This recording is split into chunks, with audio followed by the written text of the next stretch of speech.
Modo de sentir.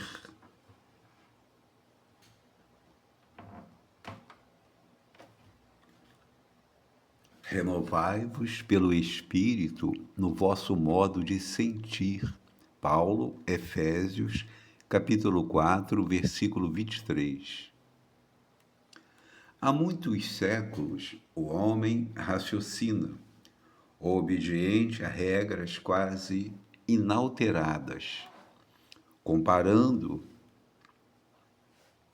fatores externos segundo velhos processos de observação.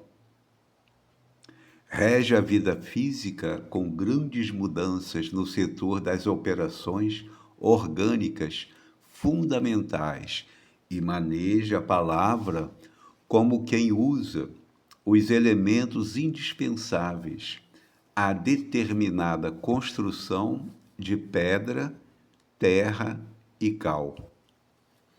Exceção feita ao progresso avançado nas técnicas da ciência e da indústria. No sentimento, porém, as alterações são profundas.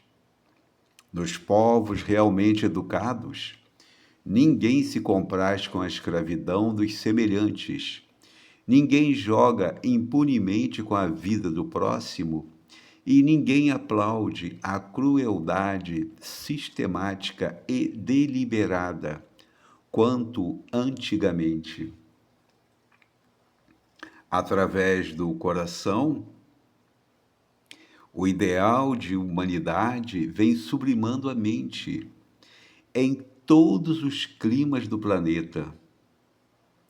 O lar e a escola, o templo e o hospital, as instituições de previdência e beneficência são filhos da sensibilidade e não do cálculo. Um trabalhador poderá demonstrar altas características de inteligência e habilidade, mas se não possui devoção para com o serviço, será sempre um aparelho consciente de repetição, tanto quanto o estômago é máquina de digerir há milênios. Só pela renovação íntima progride a alma no rumo da vida aperfeiçoada. Antes do Cristo, milhares de homens e mulheres morreram na cruz. Entretanto, o madeiro do Mestre converteu-se em luz inextinguível pela qualidade de sentimento com que o crucificado se entregou ao sacrifício, influenciando a maneira de sentir das nações e dos séculos. Crescer em bondade e entendimento é estender a visão e santificar os objetivos na experiência comum. Jesus veio até nós a fim de ensinar-nos, acima de tudo, que o amor é o caminho para a vida abundante. Vives sitiado pela dor, pela aflição, pela sombra ou pela enfermidade?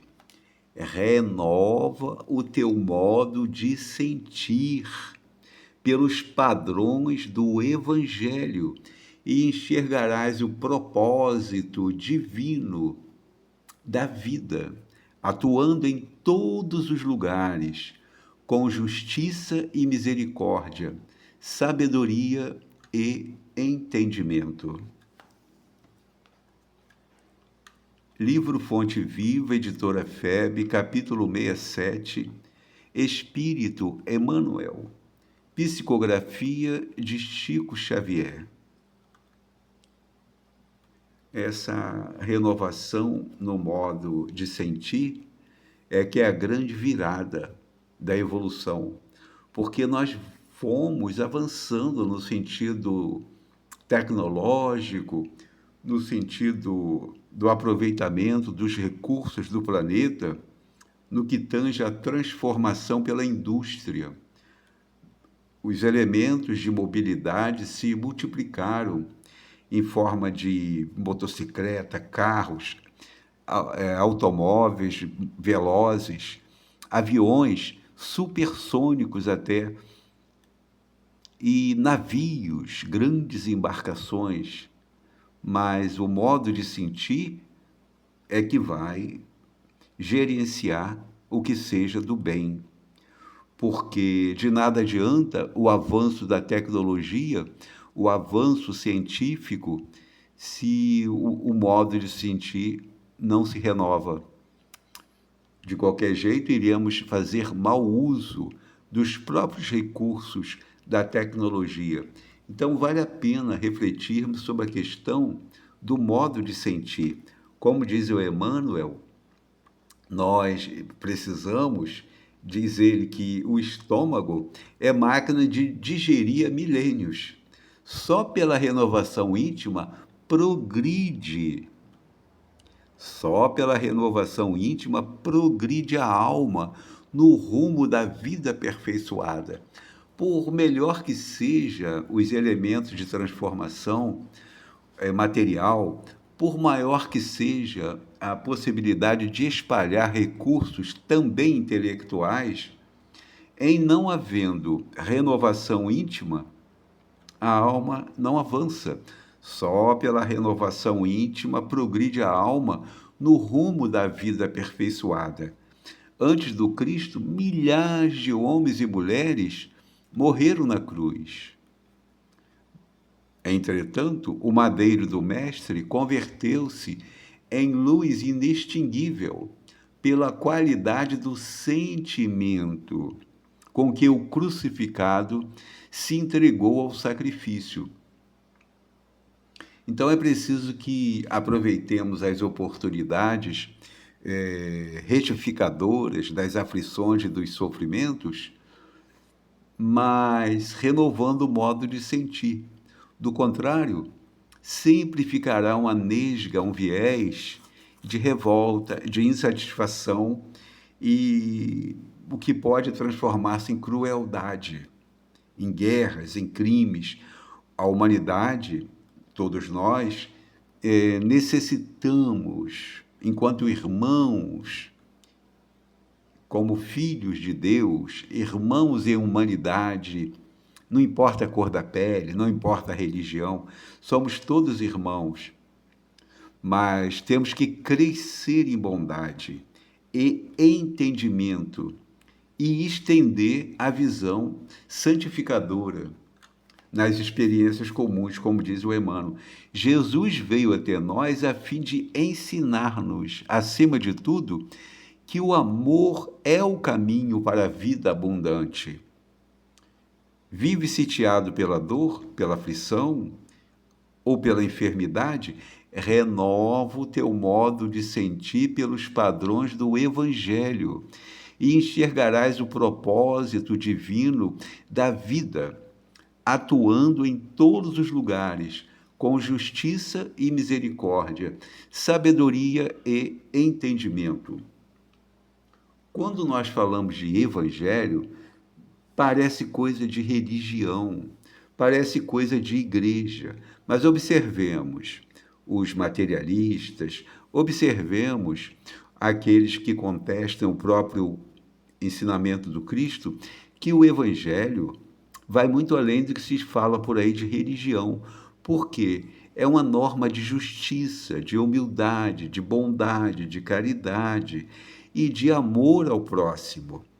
Jesus estatue para nós recursos novos de conduta, onde a reforma moral, a reforma no modo de sentir, no modo de observar a vida, terá que ser feita.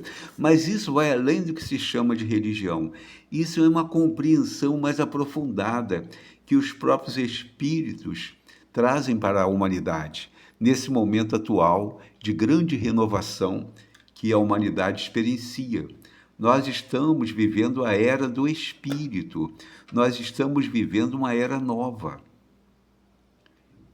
É difícil a gente compreender sem sair desse piso gigantesco que está sobre os nossos ombros do materialismo, do consumismo. É preciso que consumamos coisas, que compremos coisas. Isso, às vezes, até o supérfluo nosso, ou de alguns, poderá garantir o emprego e a renda de outros. Então, nada contra o consumo. O que não podemos é nos escravizarmos ao consumo de tal maneira que prevaleça o materialismo e que esqueçamos a questão espiritual. Por quê? Porque nós somos espíritos. Nós não somos um aglomerado de matéria que tem uma alma. Não, nós somos uma alma, um espírito, e estamos transitoriamente num corpo de carne. Essa compreensão espírita facilita o entendimento, inclusive, pós-morte do corpo, porque em breve o nosso corpo de carne irá morrer. De nada adianta toda tecnologia médica, de nada adianta plano de saúde, todos os recursos científicos com relação ao atendimento ao que é material, se o espírito continua doente. Porque em breve o corpo de carne irá morrer, independente se a gente tem dinheiro ou não tem dinheiro, se tem plano de saúde ou não tem plano de saúde, teremos que deixar o corpo de carne.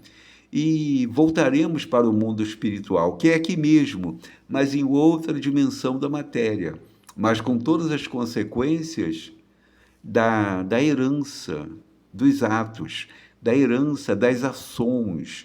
Então é preciso que modifiquemos ações, atos, considerando a possibilidade da herança. Amanhã, semana que vem, mês que vem, ano que vem, século que vem, porque tudo fica na nossa conta. Esse é o grande problema. Quando a pessoa vive apenas uma vida material, que ela não entende a questão espiritual e também às vezes não quer entender, porque não teve suporte de raciocínio anterior, coitada, a pessoa sofre muito, porque principalmente quando vai aproximando-se da finitude. E às vezes a pessoa é um artista famoso, ou é uma pessoa que acumulou muitos recursos materiais, mas coitada, ela percebe a chegada da finitude, como se tudo fosse acabar. Mas observemos, nem o que é material acaba. O que é material se transforma, nada se perde, tudo se transforma. O que é material voltará para o reino mineral, e nós, enquanto espíritos, voltaremos para o reino espiritual. Mais adiante, nasceremos de novo no reino material, com um novo corpo, com a mesma personalidade, com as mesmas tendências, mas com um corpo diferente, um corpo de carne diferente, que inclusive poderá ter sinais morfológicos também diferenciados. Uma personalidade masculina poderá habitar um corpo feminino, com sinais morfológicos femininos. Uma personalidade feminina poderá habitar um corpo morfologicamente masculino. Então, um sofrimento muito grande para o espírito vencer aquelas tendências acumuladas, aquelas experiências sexuais que guardou durante muitas encarnações, mas como abusou das energias genésicas, agora nasce com um corpo morfologicamente contrário à sua personalidade já edificada, que o Espírito Emmanuel chama de reencarnações transitórias, lá no livro Vida e Sexo, psicografado por Chico Xavier. Essas reencarnações transitórias são importantíssimas para que o espírito possa corrigir-se em abusos. Por exemplo, a mulher que se prostituiu e que viveu durante muito tempo às custas da prostituição, vendendo o próprio corpo, numa próxima encarnação, ela poderá habitar um corpo morfologicamente masculino, exatamente para frear aqueles abusos. Mas se ela não tiver cuidado, e se não for informada, instruída desde cedo, na primeira e segunda infância, o que vai ocorrer? Ela poderá se prostituir de novo. Nós vamos encontrar irmãos e irmãs se prostituindo, inclusive com a situação morfologicamente falando invertida. Ora, é um sofrimento muito grande para o espírito, porque os seus amores agora estão habitando corpos morfologicamente similares aos seus. Então, nós vamos encontrar situações de muito sofrimento, mas são situações corretivas. Também não deve haver revolta quanto a isto, porque são situações corretivas para que nós possamos aprender a utilizar as energias genésicas de maneira respeitosa, onde possa prevalecer o afeto, onde possa prevalecer a convivência conjugal harmonizada, respeitosa, sem prostituição, sem crime nas questões sexuais. Então, muito difícil mantermos um padrão de renovação dos sentimentos, renovar o modo de sentir. Por isso a importância do contato com o Evangelho, à luz do Espírito. Não para transformarmos-nos em uma pessoa santa, não é isso não. É para mudarmos o modo de sentir. Como diz Paulo, renovai-vos pelo Espírito no vosso modo de sentir. Ou seja, pela compreensão, pelo entendimento maior. Mudar o modo de sentir pela compreensão maior e não pela dor, porque é muito triste o constrangimento da mudança alcançado pela dor e pela aflição. Melhor que seja pelo entendimento. Renovai-vos pelo Espírito no vosso modo de sentir.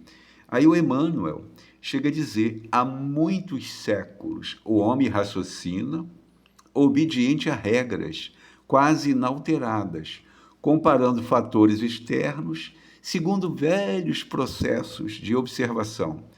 Rege a vida física com grandes mudanças no setor das operações orgânicas, fundamentais, e maneja a palavra como quem usa os elementos indispensáveis a determinada construção de pedra, terra e cal. Exceção feita ao progresso avançado nas técnicas da ciência e da indústria. No sentimento, porém, as alterações são profundas. Nos povos realmente educados, ninguém se compraz com a escravidão dos semelhantes. Ninguém joga impunemente com a vida do próximo. E ninguém aplaude a crueldade sistemática e deliberada quanto antigamente. Então, nós estamos avançando na questão do modo de sentir, mas é preciso que haja mais consciência ainda. Exatamente porque é para que nos libertemos do mal, das guerras, da violência, dos abusos de toda sorte. Podemos dizer que isso não é fácil de alcançarmos, mas também não é impossível. Temos é que nos esforçarmos um pouco mais.